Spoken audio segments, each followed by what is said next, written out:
রূপচাঁদা মাছটা আমার খুব পছন্দ। তবে এটা নরমাল মাছের মতো শুধুমাত্র লবণ, মরিচ আর হলুদ দিয়ে ভাজলে ভালো লাগে না। রূপচাঁদার মধ্যে একটু মশলাপাতি দিয়ে ভাজলে খুব মজা লাগে। তো আজকে আমি মাসালা রূপচাঁদা ফ্রাই করছি, যার জন্য এখানে আমি আদা রসুন বাটা নিয়েছি, তারপরে হলুদের গুঁড়া, মরিচের গুঁড়া, স্বাদমতো লবণ দিয়ে দিচ্ছি। আরও দিয়ে দিচ্ছি একটুখানি সয়া সস, একটুখানি টমেটো সস।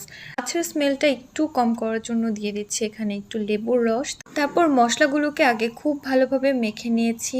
দেন এখানে রূপচাঁদা মাছগুলো অ্যাড করে মাছের গায়ে একটু সময় নিয়ে খুব ভালোভাবে মশলাগুলোকে মেখে মাছটাকে আমি মেরিনেট হতে দিয়েছিলাম প্রায় 10 থেকে 15 মিনিটের মতো।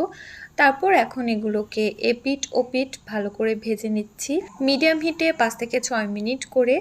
আর রূপচাঁদা মাছ আসলে একটু বেশি তেলের মধ্যে ফ্রাই করলে বেশি ভালো লাগে। ডুবো তেলে ফ্রাই করলে সবচেয়ে ভালো টেস্টটা আসে, বাট আমি আজকে এখানে একটু মিডিয়াম তেলের মধ্যে